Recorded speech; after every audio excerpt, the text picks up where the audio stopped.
All right, today we are jumping headfirst into a huge paradox, one that's sitting right at the center of modern life. We're all chasing the same thing, right? Freedom. But what if the way we think about freedom is actually the thing leading us straight into a dead end? Let's figure this out. Just think about it for a second. If you could have anything right now, what would it be? For a lot of us, it's more free time. Fewer emails, fewer meetings, fewer things we have to do. It sounds like a dream, the ultimate prize. Yeah, this is the story we tell ourselves, isn't it? The big myth.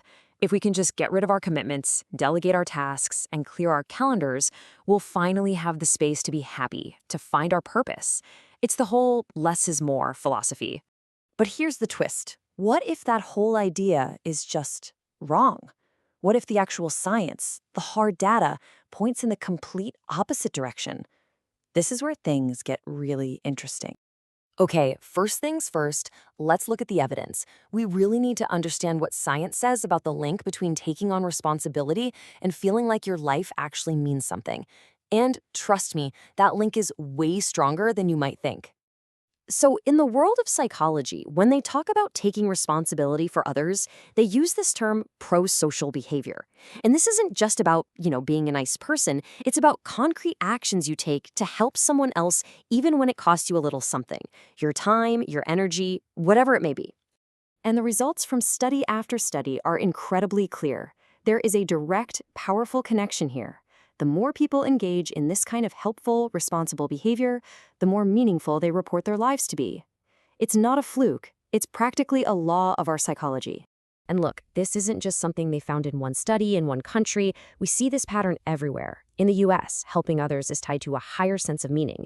In a long-term study in Chile, they found it's actually a two-way street. Responsibility creates meaning, and meaning makes you want to be more responsible. It's this amazing positive feedback loop. And in China, a strong sense of meaning now actually predicts you'll be more helpful in the future. So why? Why is this connection so strong? Well, one of the biggest ideas in psychology, self-determination theory, gives us a fantastic answer. It says that for us to feel fulfilled, we have these basic psychological needs.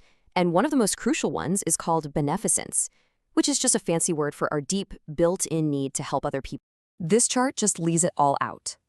When you look at what actually predicts a meaningful life, two things shoot to the top. Beneficence, that need to help others, and competence, the feeling that you're good at what you do. So think about it. What's one of the best ways to feel both helpful and capable? By taking on a responsibility and seeing it through. Okay, so if responsibility is so important for a good life, how did we get so obsessed with the idea of freedom as the opposite? Well, the problem is we've crammed two totally different things into that one little word. Let's pull them apart. On the one hand, you have autonomy. This is psychological freedom. It's the freedom to choose your own path, to pick the commitments that actually matter to you. This is a massive driver of meaning. And then on the other hand, you just have leisure time. That's simply a resource like money. It's just empty hours. On its own, it has zero meaning. And that's the key, right? The value of that free time completely depends on what you do with it. You can fill it with active leisure. Learning an instrument, volunteering, having a really deep conversation with a friend. That builds meaning. Or you can fill it with passive leisure. We all know what this is. Aimless scrolling on your phone, binge watching a show you don't even really like. That stuff actually erodes your sense of meaning. And this right here leads us straight into the trap. When we chase the wrong kind of freedom, the freedom from responsibility, we're actually setting ourselves up for a profound and very real sense of emptiness. I mean, just think about what a terrible deal this is. We are trading away the very engine that creates meaning in our life, our responsibilities. And what are we getting in return? An empty container, just unstructured time. It's like selling your car for an empty gas can. It makes no sense. And this is how the downward spiral starts. First, you start avoiding responsibility because you want more free time. But by doing that, you've just shut off your main sources of meaning, those chances to feel competent and helpful. That creates a void, right? An uncomfortable emptiness. And what do we do when we feel that void? We try to escape it, usually with more passive, mindless activities, which just makes us feel even more empty. It's a vicious cycle. So, if that's the trap, what's the real path forward? Well, it's not about escaping. It's about choosing. This is the absolute heart of it. True freedom. the kind that actually matters, isn't about having nothing you have to do. It's about having the power to decide what is worth doing.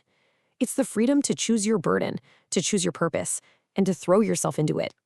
Look, a rich, fulfilling life is not found in a blank calendar. It's built by consciously, intentionally choosing to embrace commitments, the ones that light you up, the ones that align with your deepest values. That is how you build a life with real substance. So the final question isn't, how can I get rid of all my obligations?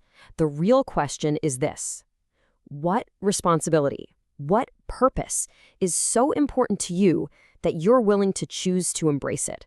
Because that choice, that's where true freedom and a truly meaningful life begins.